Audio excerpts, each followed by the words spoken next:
வணக்கம். இன்றைக்கி நம்ம பார்க்க போகிற சமையல் என்னென்னு பார்த்திங்கன்னா, ஒரு ஆரோக்கியமான கஞ்சி ரெசிபி தான் பார்க்க போகிறோம். ராகி, கருப்பு உளுந்து, கருப்பு கவுனி அரிசி இது 3 வச்சு ஒரு அருமையான இனிப்பு கஞ்சி தான் பார்க்க போகிறோம். இது வந்து கால்சியம் சத்து அதிகமாக இருக்கிறதுனால மூட்டு வலி, முழங்கால் வலி, எலும்பு சம்மந்தப்பட்ட பிரச்சனைகள் இருக்கிறவங்க இந்த கஞ்சியை வந்து ரெகுலராக எடுத்துகிட்டு வந்தீங்கன்னா உங்களுக்கு அந்த பிரச்சனைகள் வந்து சரியாகும். பெண்களுக்கு 40 வயசுக்கு மேலே வரக்கூடிய எலும்பு தேய்மானம், மூட்டு வலி இந்த மாதிரி பிரச்சனைகள் இருக்கும்போது இந்த ராகி கஞ்சி வந்து எடுத்துகிட்டு வந்தீங்கன்னா உங்களுக்கு அந்த சத்து குறைபாடு வந்து வராது. ஸோ வாங்க அந்த அருமையான ராகி, கருப்பு உளுந்து, கவுனி அரிசி கஞ்சி எப்படி செய்யலாங்கிறத பார்க்கலாம். இப்போ ஒரு பேன் எடுத்துக்கலாம். பேன் சூடானதும் ஏதாவது ஒரு கப் அளந்து எடுத்துக்கோங்க. நான் வந்து இந்த கப்பில் அரை கப் அளவுக்கு கருப்பு உளுந்து எடுத்திருக்கேன். நீங்கள் உடச்ச உளுந்து, வெள்ளை உளுந்து எதுனாலும் யூஸ் பண்ணிக்கலாம். இது வந்து நல்லா வாசனை வர அளவுக்கு வறுத்துக்கலாம். இந்த உளுந்து நல்லா ஒரு 2-3 தடவை கழுவிட்டு தண்ணியை மட்டும் வடிய விட்டுட்டு நல்லா ஒரு 2லேருந்து ஒரு 3 மணி நேரம் ஈரம் போகிற அளவுக்கு நல்லா காய விட்டுட்டேன். காய விட்டு தான் சேர்த்துருக்கேன். உளுந்து நல்லா வாசனை வர ஆரம்பிச்சிருச்சு. இப்போ இதை வந்து வேறு பிளேட்டுக்கு மாற்றிக்கலாம். இப்போ அதே போல் எந்த கப்பில் எடுத்தோமோ அதே கப்பில் அரை கப் அளவுக்கு ராகி எடுத்திருக்கேன். அதாவது கேழ்வரகு, முழு கேழ்வரகு. இதுவும் நல்லா கழுவி காய விட்டு எடுத்து வச்சுருக்கிறேன். இப்போ இதையும் நல்லா வாசனை வர அளவுக்கு வறுத்துக்கலாம். ஏன்னா ராகிலெல்லாம் பார்த்திங்கன்னா தூசி, மண் எல்லாமே நிறையா இருக்கும்.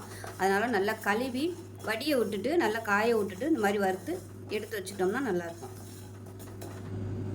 இப்போ இது கூடவே 2 பாதாம் பருப்பு, 2 முந்திரி பருப்பு சேர்த்துக்கலாம். 1 டேபிள் ஸ்பூன் வர மாதிரி கருப்பு கவுனி அரிசி சேர்த்துக்கலாம். இப்போ இது எல்லாமே நல்லா வறுத்துக்கலாம். இப்போ இது கூடவே ஒரு ஏலக்காய் சேர்த்துக்கலாம். அது கூட நல்லா ஒரு டீஸ்பூன் அளவுக்கு சுக்குத்தூள் அதையும் சேர்த்துக்கலாம். இதோட சேர்த்து வறுத்துக்கலாம். இப்போ இது எல்லாமே நல்லா வறுபட்டுருச்சு. இதையும் வேறு பிளேட்டுக்கு மாற்றிக்கலாம். இப்போ இது ஆறுனதுக்கப்புறமா மிக்ஸி ஜாரில் சேர்த்துட்டு நல்லா நைஸாக அரைச்சிக்கலாம். இப்போ மிக்ஸி ஜாரில் சேர்த்துட்டு நல்லா நைஸாக அரைச்சாச்சு. இப்போ அரைச்சதுலேருந்து ஏதாவது ஒரு கப்பில் எடுத்துக்கலாம். நான் வந்து இந்த கப்பில் 1 கப் அளவுக்கு எடுக்கிறேன்.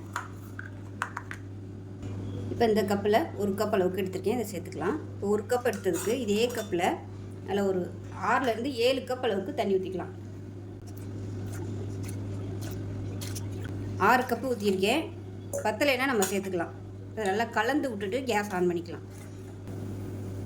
இப்போ கேஸ் ஆன் பண்ணிட்டேன். ஆன் பண்ணிவிட்டு நல்லா கைவிடாமல் ஒரு 2லேருந்து ஒரு 3 நிமிஷம் கிளறி விட்டுட்டே இருக்கலாம். இல்லைன்னா அடியில் வந்து உட்காந்துரும்.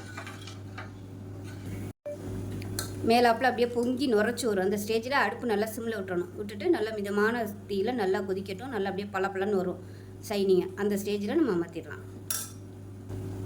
இப்போ நல்லா கெட்டியாயிருச்சு. இந்த ஸ்டேஜில் எந்த கப்பில் எடுத்தோமோ அதே கப்பில் 1.5 கப் அளவுக்கு சர்க்கரை சேர்த்துக்கலாம். இது வந்து ஆர்கானிக் சர்க்கரை தான், அதனால் அப்படியே சேர்த்துக்கலாம். நீங்கள் வெல்லம் வச்சுருந்தீங்கன்னா வடிகட்டிட்டு சேர்த்துக்கோங்க. 1.5 கப் அளவுக்கு எடுத்து சேர்த்துட்டு கலந்து விட்டுருவோம். இப்போ சர்க்கரை சேர்த்து நல்லா கொதிச்சுக்கிட்டு இருக்குது. இந்த ஸ்டேஜில் கெட்டியாக இருக்கிற மாதிரி தோணுச்சுன்னா தண்ணி சேர்த்துக்கோங்க. நான் வந்து சுடு தண்ணி பக்கத்துலேயே சூடு பண்ணி வச்சுருக்கேன். அந்த தண்ணியை சேர்த்துக்கிறேன். ஏன்னா ஆறுச்சுன்னா இன்னுமே நல்லா கெட்டியாக வரும். இப்போ பாருங்கள் கரெக்டான பதத்தில் இருக்குது. இப்போ இந்த ஸ்டேஜில் எந்த கப்பில் எடுத்தோமோ அதே கப்பில் 1 கப் அளவுக்கு துருவன தேங்காய்.